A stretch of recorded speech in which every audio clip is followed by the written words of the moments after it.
इस मंच पर उपस्थित जिन्होंने आज भारतीय जनता पार्टी की सदस्यता ली है, मैं सर्वप्रथम ललन पासवान जी का जोरदार भारतीय जनता पार्टी में स्वागत करता हूं। इनके साथ साथ विशाल अग्रवाल जी, अखिलेश तिवारी जी, सुनीता सिंह जी, अंशुमन कुमार जी, अजय चौधरी जी, उपेंद्र श्रीवास्तव जी, अरुण कुमार गुप्ता जी, विजय बहादुर जी, नीतीश कुमार जी, वो वाला नीतीश कुमार नहीं है,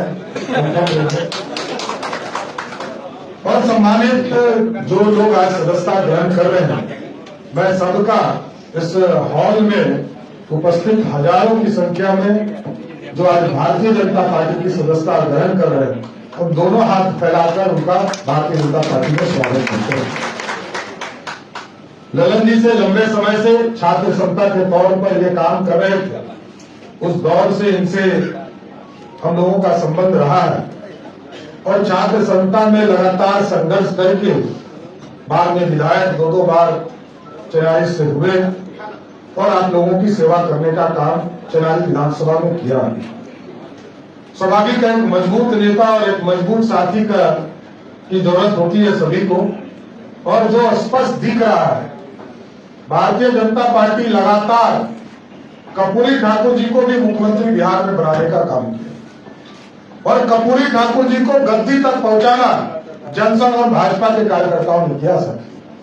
लालू प्रसाद जी भी बड़ी बड़ी बात आजकल करते हैं, उनको भी सत्ता में किसने बैठाया? 39 विधायक भारतीय जनता पार्टी के होते थे, उन्होंने समर्थन। और नीतीश बाबू का तो कहना ही बेकार है। यहाँ सुशील जी आदरणीय सुशील जी बैठे हैं, लड़े ये यहाँ लालू प्रसाद जी से कोई लड़ा कोई व्यक्ति तो उसका नाम था सुशील मोदी, लेकिन मुख्यमंत्री बनने आ गए नीतीश कुमार। इनका कोई योगदान नहीं। एक फोटो आप देख लीजिए पूरे बिहार में, कहीं भी आंदोलन करते हुए नीतीश कुमार जी का नहीं मिलेगा। और छात्र संस्था में तो ललन जी देखे ही हैं, कभी नीतीश कुमार जी आंदोलन नहीं। दिल्ली से हेलीकॉप्टर से भेजा गया, मुख्यमंत्री बने और 7 दिन मुख्यमंत्री रहे और फिर हेलीकॉप्टर पकड़ के फिर दिल्ली में मंत्री बन गए।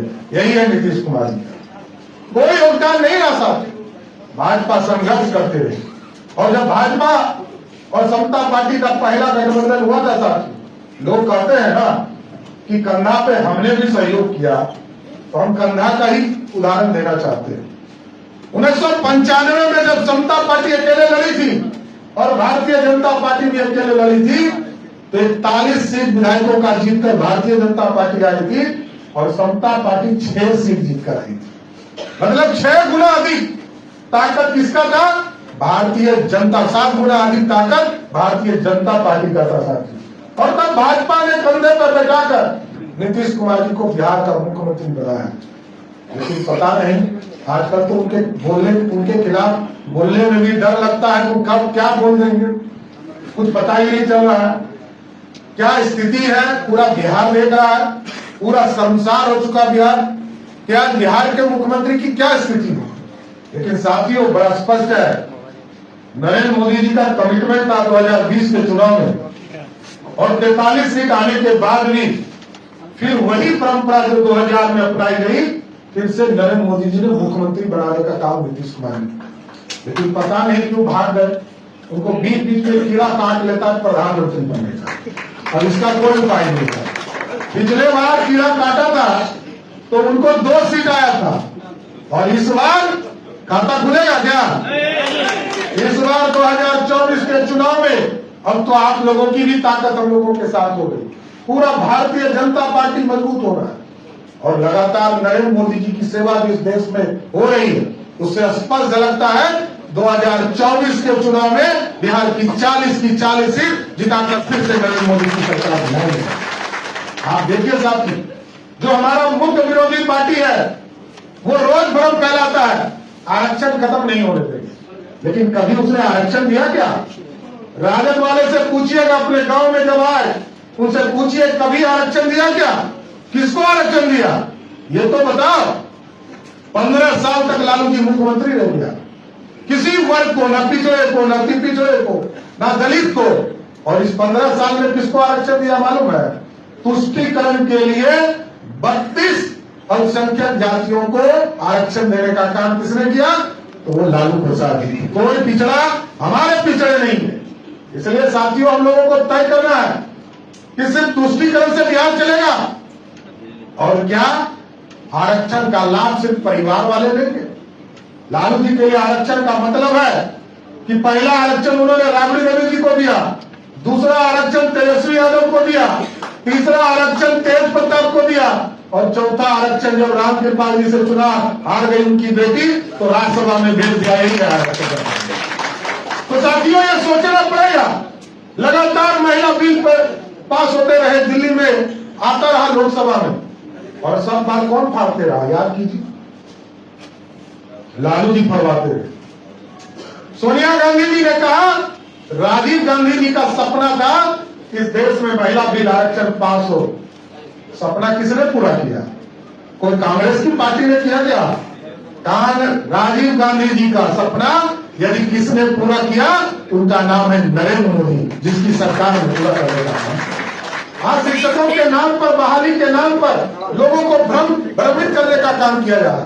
2,70,000 जो शिक्षक बहाल किए गए, उसी को कहा जा रहा है तुम परीक्षा दो और परीक्षा देकर पास करो। हम लोग तो जानना चाहते हैं, श्वेत पत्र निकाले बिहार सरकार, आपने कितने नए लोगों को रोजगार दिया? शिक्षक को ही बहाल कर रहे हो। अरे नौजवान जो हमारे बेरोजगार है, इनको कब रोजगार मिले? इसलिए साथियों, ये पलटी मारने वाली सरकार है और पलटी मारने वाली सरकार को उखाड़ कर फेंकना है। आज ललन जी और पूरी टीम जब भारतीय जनता पार्टी में आज समाहित हुई है, हम जरूर आपको विश्वास दिलाते हैं कि आपका सहयोग मिला है, आपका साथ मिला है।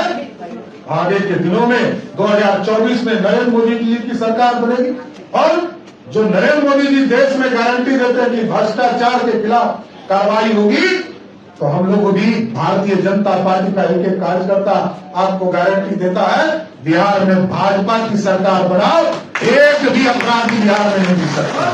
अपराधी को समाप्त करना है, इसलिए क्योंकि अपराधी जब तक समाप्त नहीं होंगे तब तक बिहार बढ़ नहीं सकता है, रोजगार नहीं हो सकता है, फैक्ट्री नहीं लगेगा। इसलिए साथियों, आज जिन लोगों ने, सभी लोगों ने जो भारतीय जनता पार्टी की सदस्यता ग्रहण किया है, हम फिर से स्वागत करते हुए अपनी बातों को विराम देते हैं। बहुत